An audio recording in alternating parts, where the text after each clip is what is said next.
Oi, gente, tudo bem? Canalha, é assim que o presidente da República chama quem é contra o uso da cloroquina.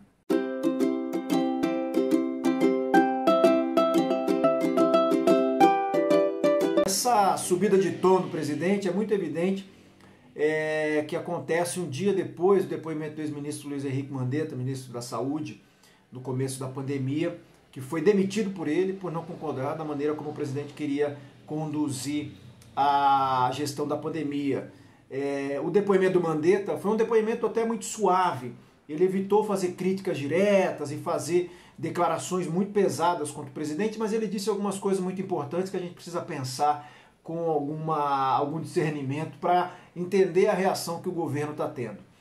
O ex-ministro Mandetta disse pelo menos duas coisas que são muito graves. Uma, o presidente Bolsonaro, em determinado momento, de uma forma indireta, tentou sugerir que a bula da hidroxicloroquina fosse alterada para que o remédio virasse parte do tratamento da Covid-19, né, fosse alterada pela Anvisa, o que foi rejeitada na época.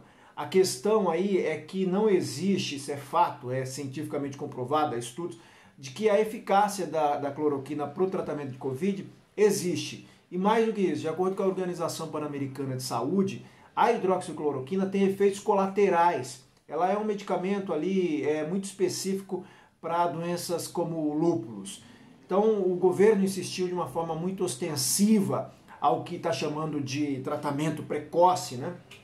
Colocando o exército para produzir cloroquina e fazendo uma distribuição desse medicamento em diversos momentos, inclusive com o ex-ministro Eduardo Pazuello e a equipe do Ministério da Saúde indo a Manaus, no ápice da crise de Manaus, lá em janeiro, ao invés de levar o oxigênio que estava sendo necessário, levar a cloroquina para distribuir.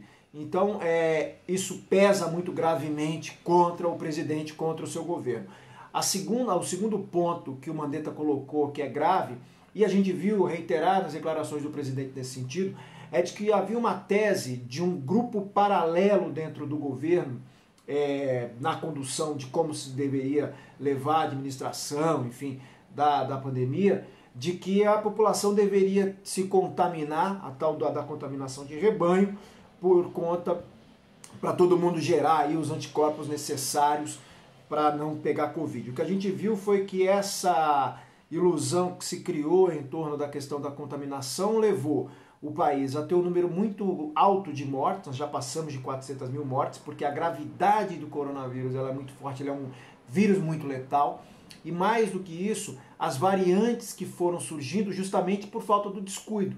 A gente pegou Covid, né, quem teve Covid, e conforme a gente se descuidou, esse vírus foi se potencializando e gerando aí novas cepas que infelizmente tem vitimado um número cada vez maior de pessoas. Nós voltamos essa semana a ter um número de mortes acima de 3 mil por dia. E o presidente reagiu hoje a essas declarações do Mandetta, dizendo que ele pode baixar um decreto proibindo governadores e prefeitos de impor algum tipo de medida de restrição de circulação justamente para conter a transmissão do vírus. Quer dizer, enquanto o presidente ele é pressionado, criticado, contestado, ele reage de alguma forma sinalizando algum tipo de medida autoritária, até porque ele disse que pode colocar as forças do governo, dos ministros, para fazer esse decreto ser cumprido, deixando nas entrelinhas aí que ele pode estar falando do uso dos militares contra os governadores na rua, o que seria algo inconcebível no Brasil do século XXI, em plena democracia. Isso foi coisa da ditadura dos anos 70.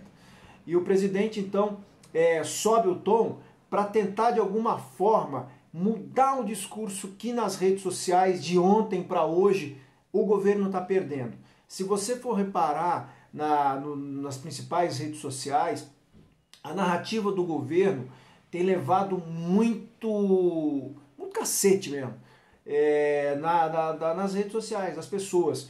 O presidente, inclusive, chegou a manifestar luto pela morte do ator e humorista Paulo Gustavo por Covid na noite de terça-feira, E a manifestação do presidente foi parar no Trend Topics do Twitter com muita crítica. As pessoas chamando o presidente de hipócrita, entre outras palavras até agressivas, porque ele não recomendou às pessoas de se cuidarem em casa. Ele tem criticado reiteradamente o isolamento social e o presidente também tem manifestado muito pouco pesar e luto pelas vítimas da Covid. Vítimas famosas, inclusive, como o compositor Aldir Blanc, a atriz Sete Bruno e outros aí que morreram ao longo desse ano e de pandemia, né? Nós estamos aí no 14º mês de pandemia e ao longo desse período o presidente manifestou muito pouco pesar pelas vítimas. Deu declarações muito polêmicas, reclamou de mimimi, entre outras coisas, e a manifestação dele em relação à morte do Paulo Gustavo gerou uma onda de críticas. E fora isso, a maneira como o Mandetta conduziu o seu depoimento, embora sem fazer críticas diretas e muito pesadas ao presidente, ela foi muito comentada nas redes sociais, com as pessoas destacando as frases e os pontos-chave que ele colocou, porque ele traçou uma cronologia muito bem elaborada da condução da pandemia do governo, tanto quando ele era ministro e de lá para cá. E nesse momento, enquanto o ex-ministro Taishi também depois na CPI da pandemia, dizendo que deixou o ministério 28 dias depois de ter assumido, por conta de que ele não tinha autonomia. E falando também de cloroquina, dizendo que ele, como médico, pessoalmente, é contrário ao uso da cloroquina. Então o que a gente está vendo é que o presidente subiu o tom para tentar, de alguma forma, rivalizar com a CPI. E enquanto isso, a gente vê que a popularidade dele nas redes sociais, pelo menos nesse momento, tem sido diferente. Tem sido muito mais de crítica do que de apoio, como se tem notabilizado nos últimos tempos, até por conta desse monte de uso de robôs, de maquininhas que a gente vê que estão ali trabalhando. A gente tuita e sempre vê que tem essas maquininhas de alguma forma respondendo. O que a gente está vendo então é um presidente aparentemente tenso, nervoso e com medo. Se ontem o Mandetta tomou cuidado para não imputar indiretamente o presidente de uma forma agressiva, o presidente rasgou ali os bons modos diplomáticos da política e chamou ele de canalha.